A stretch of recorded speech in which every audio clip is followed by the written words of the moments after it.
BTC-नि deputy chief खाम्फा बरगयारिया UPPL हाबनायनि उनाव बिपिएफनि थासारिया माबायदि? डिपुटि चिफ खाम्फा बरगयारिया बेसेन गैयाब्ला मानो डिपुटि चिफ खाम्फा बरगयारिखौ मुं सुदों बिक्रम दैमारि, प्रहलाद ब्रह्म आरो हाग्रामा प्रमिला रानी बिथांमोनहा।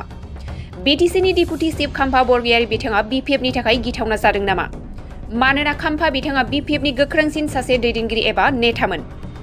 बिपिएफ नागारनायनि उननिफ्रायनो खाम्फा बरगयारि बिथाङा गावखौ मदद होग्रा रायजो राजाफोरखौ गावजों लोब लोब लाबोगासिनो दङ। बेनो इसारा नामा बिपिएफआ जिर' आरो इउपिपिएल दोलो एबा प्रमद बर'नि सरकार दागोना? फिन आरोबाव बिपिएफ दोलोनिफ्राय इउपिपिएल दोलोआव गासै सा 30 नखरा दिनै आखाइ गोरोबफैदों। चिरां जिल्लानि सिङाव थानाय 14 नं चिरां दुवार बुरफार गामियाव बिपिएफ दोलोनि मददगिरिफ्रा गासै सा 30 नखरा इउपिपिएल दोलोआव आखाइ गोरोबफैयो। बे हाबाफारियाव गाहाय आलासि महरै बाहागो लाफैयो बारग' डिपुटि चिफ खाम्फा बरगयारिजों लोगोसे 14 नं चिरां दुवार ब्लक इउपिपिएलनि आफादगिरि बिरदाव मुसाहारि, नेहाथारि निखिल बरगयारि आरो माखासे दैदेनगिरिफोरा। गोबांथार बिपिएफनि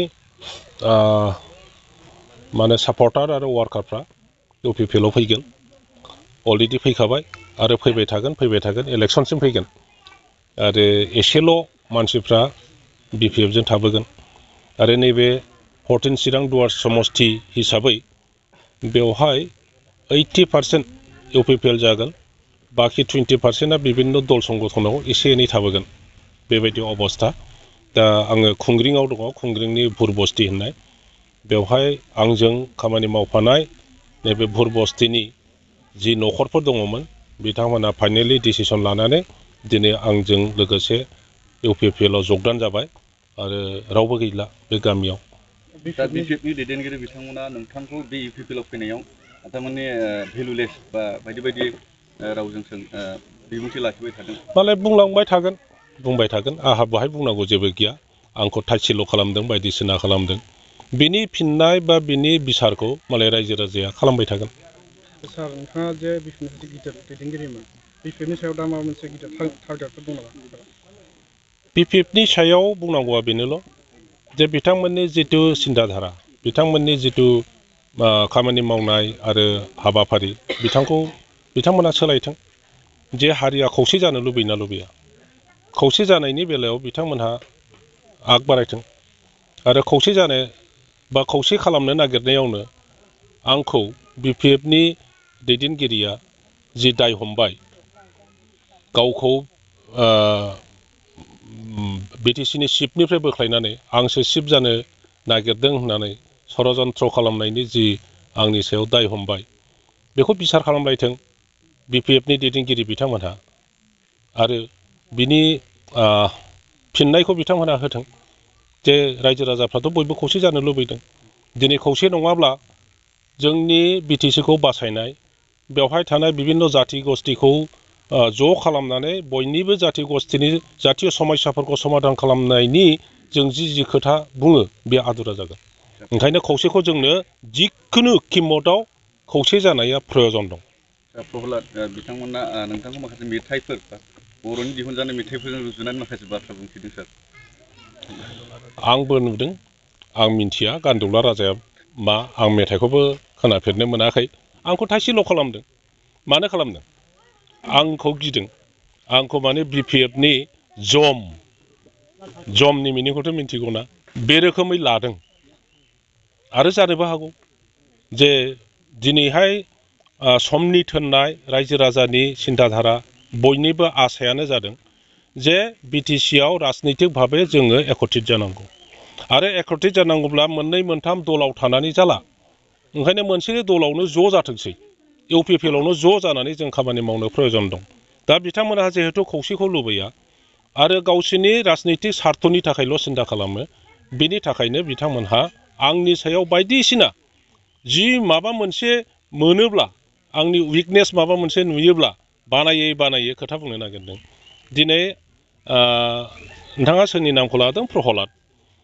प्रहलादनि खोथा। खौसे जानाय जेब्ला रायलायलायदोंमोन इउपिपिएल आरो बिपिएफनि गेजेरावहाय, बिपिएफखौ आं आरो vice president Rabiram Narzary MLA, Rihan Daimary vice president आगोलनि केबिनेट मन्त्रि, इमानुएल मुसाहारि आगोलनि एमएलए आरो BTC-नि जाहा BPF-नि प्रथम जेनेरेल सेक्रेटारि आरो बेनिफ्राय आगोलनि BTC-नि प्रिन्सिपाल सेक्रेटारि रबिनसन मुसाहारि जों साबा भाइस प्रेसिडेन्टआ UPPL-नि दैदेनगिरि बिथांमोनजों ज' जानायनि रायलायदोंमोन। दा बे जेब्लानो रायलायजेनो अब्लानो प्रहलाद बिथाङानो माने UPPL-खौ जोबोद गाज्रि भाषाजों बुंनाया नोंथांमोननि रेकर्डआवनोथ' दं, नोंथांमोनहानोथ' बेखौ पाब्लिश खालामनानै होदों। गतिके बिथांनि बुंनायनि आंनि सायाव थाइसेल' खालामनायनि बिसारखौ आं खालामनाङा, रायजो राजायानो खालायगोन। नोंथांमोननि दारैनो बेखौ रायजो राजाया मिथिनो मोनगोन आरो बिनि फिननायखौ सानसे समाव मोनहैगोन। दा बिथांमोनहा आंखौ रायजोफोरनि सिगाङाव इमेज धंस खालामनो थाखाय भुल नीति प्रयोग खालामदों, नङै खोथाखौ बुंदों। दा मोनफ्रोमबो निउटननि मोनसे माबायाव बुंनाय दङ जे every action has equal and opposite reaction. बिथांमोनहा भुल खोथा बुंदों। दा भुलनि उल्थाया माबे? शुद्ध, कारेक्ट। ओंखायनो आसल खोथाया मा, सयथ' खोथाया मा, बेबो ओंखारहैफागोन मोनसे समाव। मोनसे समनि जे मुभमेन्ट बेवहाय नोंथांखौ गैयामोन, बे समाव नोंथाङा फरायबाय थादों होननानै बिथां प्रमिलारानि ब्रह्म बिथाङा बुंदों सार। बिथाङा माब्रै नुनानै बुंदों रायजो राजायाथ' बयबो मिथिगौ माथो। जोंथ' BLT खालामदों। BLT खालामनायनि आगोल एबसुआव जोङो खामानि मावदों। एबसु आन्दलनाव हाबनानै जोङो भलन्टियार पस्टआव बाहागो लादों आरो आङो आरो BPF-नि आफादगिरि मानाव गेदेर हाग्रामा महिलारि आरो गोबांथार 80 जनसो जोङो सेंग्राफ्रा अस्त्र लानानै बरपेटा नलबारि, बै समावहाय दा बाक्सायाव गोग्लैबाय, गोदो बरपेटा नलबारि होनोमोन। बेवहाय 2 बोसोरनिबो बारा जों थाहैदों बर' आन्दलनाव, एबसुनि आन्दलनाव। दा बेवहाय प्रमिला रानिया आं गैयामोन, दिल्ली इउनिभारसिटियावसो MA फरायबाय थादोंमोन बियो, बायदिसिना बुंनायखौ आंबो नुदों। बेखौथ' बयबो रायजो राजाफ्रा मिथिगौ आंनि सम्पर्के। आङो 15 बोसोर BTC-नि डेपुटि चिफ जाबोबाय। दा बे डेपुटि चिफ खाम्फा बरगयारिया सोरमोन, बेनि बेकग्राउन्डआ सोरमोन, बेखौ सोंनानै नायलायनांगौ गैया। बे बेकग्राउन्डखौ बयबो मिथिखागौ।